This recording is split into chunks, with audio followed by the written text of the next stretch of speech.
সবচেয়ে অবহেলিত আত্মীয়ের নাম হলো ফুফু। ফুফুর সাথে একটু ফোনে কথা বলেন, একটু খোঁজ খবর নেন। আপনার বাবার বোন, আপনার অনেক কাছের আত্মীয়, তার হক অনেক বেশি।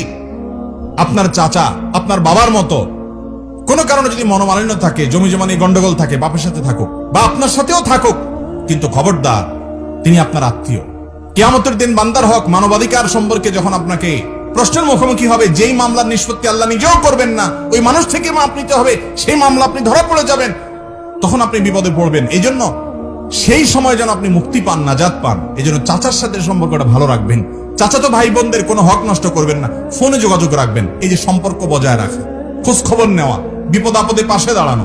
এক নাম্বার 2, দানের ক্ষেত্রে অন্য গরিবের চাইতে আত্মীয়দেরকে প্রায়োরিটি দিতে হবে। আপনি যাকাতের টাকা দিবেন, আপনার আত্মীয়ের ভিতরে যদি গরিব লোক থাকে, আপনার চাচা, আপনার চাচাতো ভাই বোন, আপনার ফুফু, আপনার মামা, আপনার খালা, তাহলে সেক্ষেত্রে অন্য গরিবদেরকে দেওয়ার আগে ইনাদেরকে প্রায়োরিটি দিতে হবে। এমনকি মাদ্রাসা লিল্লাহ ফান্ডে দিলে যে সওয়াব হবে, তার চাইতেও বেশি সওয়াব হবে আপনার এই নিকটাত্মীয় যারা, তাদেরকে যদি দেন। লিল্লাহ ফান্ডে দিলে তার সওয়াব বেশি হওয়ার ভিন্ন কারণ আছে, যে আলেম তৈরি করার ক্ষেত্রে আপনি সহযোগিতা করলেন, কিছু এখানে দেন, কিছু ওখানে দেন। কিন্তু আপনার রক্ত সম্পর্কীয় আত্মীয়দের ব্যাপারে নবী করিম সাল্লাল্লাহু আলাইহি সাল্লাম বলেছেন, আস-সাদাকাতু আলাল মিসকিনি সাদাকা, সাধারণ গরিব মানুষকে তুমি দিলে একটা দানের সওয়াব পাবা। ওয়াস-সাদাকাতু আলাল আকরিবাই আও আলা যিল কুরবা সিলাতুন ওয়া সাদাকাতুন, আর তুমি যদি তোমার রক্ত সম্পর্কীয় আত্মীয় যাদের কথা বললাম, এদের মধ্য থেকে কেউ যাকাতের হকদার গরিব মানুষ হয়, তাদেরকে যদি তুমি দান করো, তাহলে সেই দানের কারণে ডাবল সওয়াব পাবা। একটা হলো যাকাত আদায়ের সওয়াব পাইলা, আরেকটা হলো তুমি যে তার আত্মীয়কে টাকা দেওয়ার মাধ্যমে সম্পর্ক ভালো করলা, এই জন্য তুমি সওয়াব পাবা। এই জন্য আত্মীয় স্বজনদেরকে দানের জন্য প্রায়োরিটি দিতে হবে। শুধু যাকাত বলে কথা নয়, এমনি হাদিয়া তোহফা বলেন, সাধারণ দান বলেন, আপনি আত্মীয়দেরকে আগে দিবেন।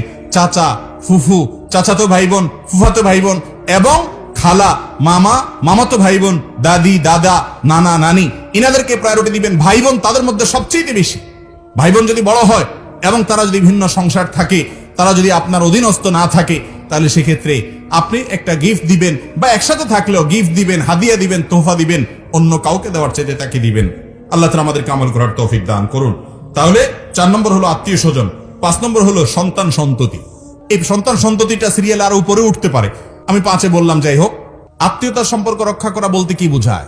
আত্মীয়তার সম্পর্ক রক্ষা করতে বোঝায় হলো যাদের সাথে আপনার রক্তের সম্পর্ক আছে, ব্লাডের সম্পর্ক আছে, আপনার শরীরের রক্ত তার শরীরের রক্তর কানেকশন আছে, এই মানুষগুলো হলো আপনার রক্ত সম্পর্কীয় আত্মীয়। তাদের সাথে আপনার সম্পর্ক রক্ষা করতে হবে। সম্পর্ক রক্ষা করা মানে কোনো কারণে তাদের সাথে সম্পর্ক ছিন্ন করতে পারবেন না, জায়েজ নাই, কোনো যুক্তিতে না। হ্যাঁ, কোনো আত্মীয় আপনার উপরে অন্যায় আচরণ করে, আপনি সম্পর্ক রক্ষা করতে গেলে উল্টা আরো চড়াও হয়, নানাভাবে ক্ষতি করার চেষ্টা করে, তখন আপনি আত্মরক্ষার জন্য দূরে থাকতে পারেন। এই ছাড়া অন্য কারণে আপনি আপনার রক্ত সম্পর্কে আত্মীয়ের সাথে সম্পর্ক ছিন্ন করতে পারেন না।